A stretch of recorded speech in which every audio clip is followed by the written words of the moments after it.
Hello. आज जरा ब्रेकफास्टबद्दल बोलूया.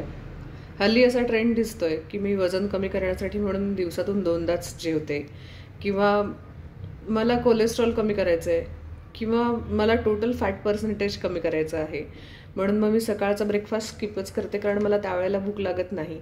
म्हणून मग मी दिवसातून दोनदाच जेवते, कारण आपल्याकडे परंपरेने अशी पद्धत आहे दिवसातून दोनदाच जेवायची. असं खूप ऐकायला मिळतं ना. आज थोडंसं ह्याबद्दल बोलूयात. मग सगळ्यात पहिला प्रश्न, जर आपल्याकडे पूर्वापार दिवसातून दोनदाच जेवायची पद्धत असेल तर मग इतके सगळे ब्रेकफास्टचे पदार्थ आले कुठून? आणि ब्रेकफास्टचा मूळ मराठी शब्द आहे न्याहारी, तो आला कुठून? जर न्याहारी कुणी करतच नव्हतं तर न्याहारीचे पदार्थ आणि न्याहारी हा शब्दच यायला नको होता ना. भारत हा उष्णकटिबंधातला प्रदेश आहे बऱ्यापैकी. खूप डिटेल्समध्ये नको शिरूयात. म्हणून भारतामध्ये राहणाऱ्या माणसांना दिवसभर एनर्जी टिकवून ठेवण्यासाठी ब्रेकफास्ट खूप गरजेचा आहे. कारण ऊन जसं वाढत जाईल तसं शरीरातली खर्च होणारी ऊर्जा वाढत जाणार आहे. शरीराला थंड ठेवण्यासाठी वापरलं जाणारं पाणी वाढत जाणार आहे. पाण्याचा खर्च वाढत जाणार आहे. त्यामुळे पाणी आणि अन्न हे दोन्ही पोटात जायला हवं आहे. किती वाजता? सकाळी 9 वाजताच्या आधी तरी कमीत कमी. ब्रेकफास्ट म्हणजे सकाळी 11 वाजता मी ब्रेकफास्ट केला ह्याला काही अर्थ नाही आहे. सकाळी 9 वाजता का? तर पुन्हा आयुर्वेदाचा संदर्भ देते. आपल्या शरीरामध्ये ॲक्टिव्ह असणारा दोष हा पित्तदोष जेव्हा जास्तीत जास्त ॲक्टिव्ह असेल त्या वेळामध्ये तुम्ही खाल्लं तर तुम्ही खाल्लेलं अन्न हे लवकर पचण्याची शक्यता जास्त असते, कफ किंवा वातदोष ॲक्टिव्ह असताना खाल्लेल्या अन्नापेक्षा. 9 वाजता is ideal timing for breakfast असं आत्ता आपण धरून आणि पुढचं बोलूयात. ब्रेकफास्ट का करावा? तर ब्रेकफास्ट या नावातच सगळं आलं. तुम्ही रात्रीचे जवळपास 12 तास उपाशी आहात, कारण रात्रीचं जेवण 9च्या आधी शक्यतो उरकावं असं मी पेशंटना सल्ला देते. त्यामुळे रात्री 12 तास किमान उपाशी आहात. रात्री उठून रात्रीचं कोणी काही खात नाही ना.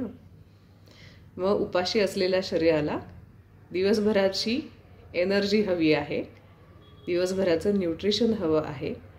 अशी विटॅमिन्स हवी आहे, विटॅमिन बी आणि सी सारखी, की जी दिवसभरात खर्च केली जातात चलनी नाण्याप्रमाणे. आणि थोड्याफार प्रमाणात फॅट हवं आहे वंगण म्हणून, इंटेस्टाईनसाठी आणि पूर्ण शरीरातल्या सांध्यांसाठी म्हणून. आता हे सगळं इतकं डिटेलमध्ये सांगण्याचं कारण काय? कारण पुढचा प्रश्न येणार तुमचा की ब्रेकफास्टमध्ये काय खावं.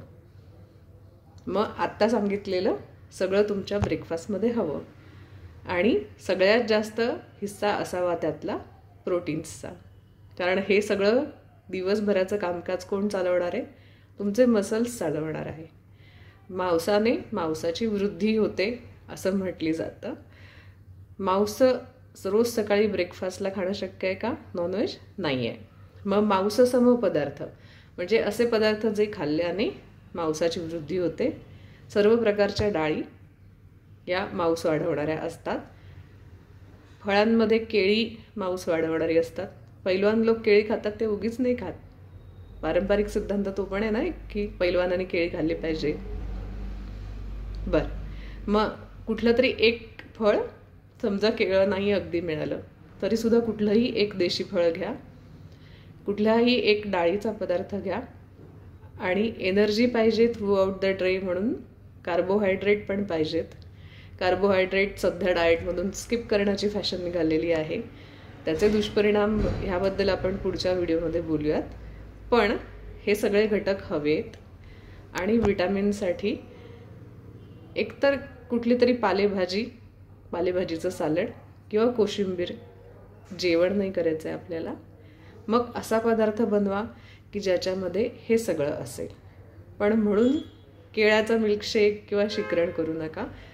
दूध आणि दुधाचे पदार्थ ब्रेकफास्टच्या फळासोबत किंवा मिक्स करून किंवा एका पाठोपाठ एक खाणं हे अत्यंत चुकीची गोष्ट आहे.